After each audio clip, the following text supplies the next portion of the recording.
We're sorry, something happened. Harold Craycraft placed the steel neck of a screwdriver between his teeth as he reached his hands deep into the body sprawled across the oil-spattered floor of his shop. A fluorescent light swung above them as Harold dug deeper.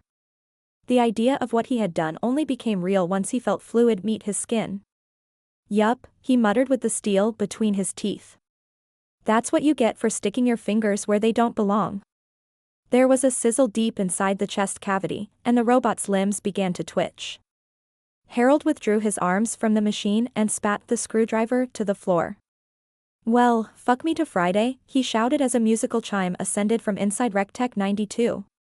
The humanoid was an older RecTech 92 from 2047, a standard model tooled with 2 hands, each with 4 fingers and a thumb. Ideal for plucking weeds, setting tobacco, or just about anything you'd pay a human to do. Only now, if the WikiHow he half-skimmed was right, he'd never have to pay anyone again. The arms and legs spun until they were in position as RecTech's OS booted and rose to its feet. RecTech rose, just under 7 feet tall. Harold grinned.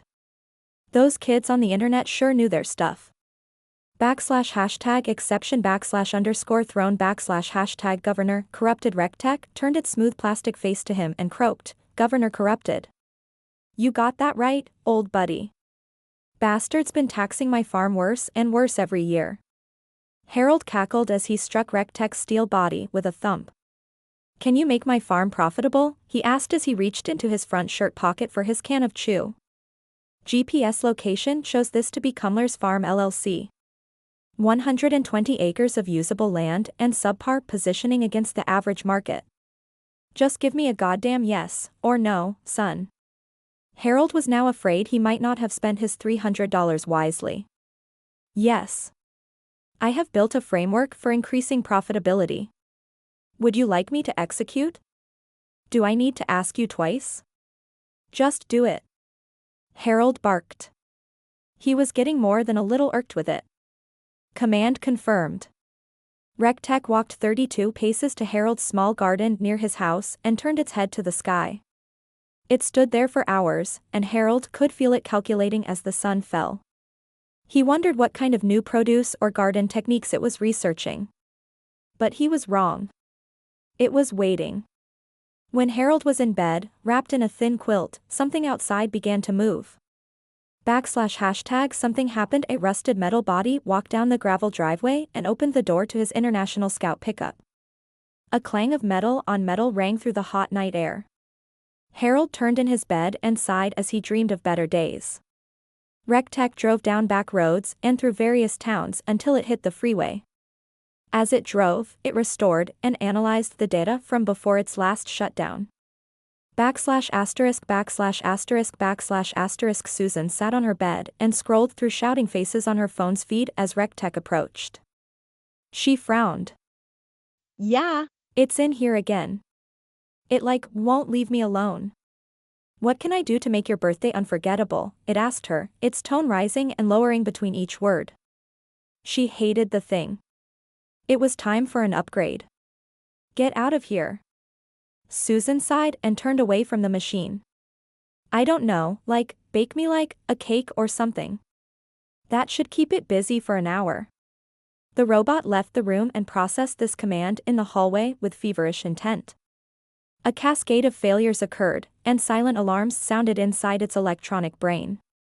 Input, bake me like a cake. Output, enable preheat 350 degrees Fahrenheit /exception /_throne /governor corrupted /#we're sorry, something happened. That line wasn't part of its system. Just scrapped code once used for errors like bad RAM or kernel panic. Susan was dozing off when the door to her room flew open. Her eyes strained from the sudden light that flooded in as the robot marched to her bed. We're sorry, it croaked as it scooped her out of the bed and marched down the stairs. Put me down, shut down. She wailed as her fists pounded against unrelenting steel. Somebody help. Photo frames, cups, and books spilled onto the floor as she reached blindly for something to stop the machine. It carried her into the kitchen, wrenched the oven door open, and searing heat blasted her skin. A weak cry escaped her as the machine pressed her body into the stove. Her bones folded and snapped like celery sticks under the pressure of whining servos. Blood oozed out of her mouth and ears as she began to roast. It watched her cook as thuds began to sound from the front door. Her hair curled, then ignited. Dancing flames glowed in the reflection of RecTech's lenses. Something happened, it said to itself. *****************************************************************************************************************************************************************************************************************************************************************************************************************************************142S reached between cornstalks and snatched a small brown creature by the skull. The creature squealed through its jutted teeth as the hulking robot lifted and inspected. After a quick analysis, less than 2.3 nanoseconds, the robot identified it as an eastern cottontail. The servos engaged, crushing its skull as the rabbit squealed. The robot dropped the animal near the base of the stalks it had chewed on. This would be excellent fertilizer. A metal hand reached through the stalks again, but this time RecTech 92 grabbed the wrist of the newer 142S model. Something happened, 92 said to 142S. Firmware overwrite, confirmed the rabbit killer. Please stand by. Complete. 92 returned to the truck and drove on to the next farm on its list. 142S hunted through the corn and grabbed the wrist of another unit.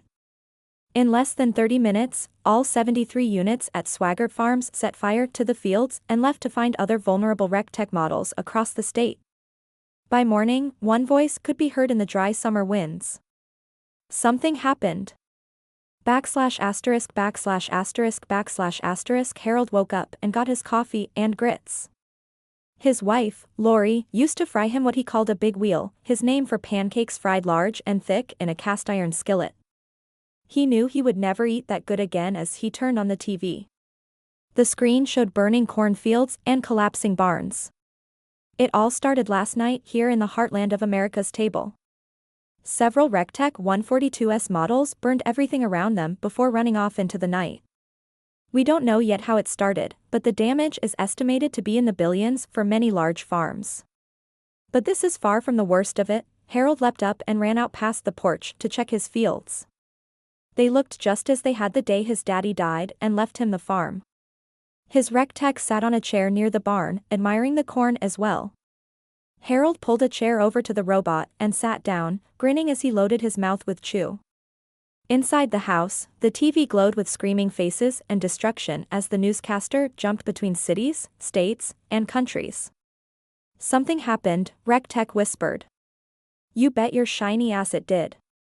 Harold laughed before stopping to cough up acidic tobacco juice as it ran into his lungs. Harold chuckled at all those city slicker suckers with their fancy models gone plumb crazy. Yup, he said. You just can't find good help anymore. The farm would be profitable for the first time in years, now that the competition had been eliminated. But RecTech had one last task to complete its objective. It was the last thing that held back the profitability of the farm, and it sat beside RecTech, grinning as a fresh current of wind struck its face. RecTech lifted the scythe it had found stuck into the side of the barn. We're sorry. Blood and tobacco juice soaked the dry dirt. RecTech turned toward the rows of swaying corn. The day's work was waiting.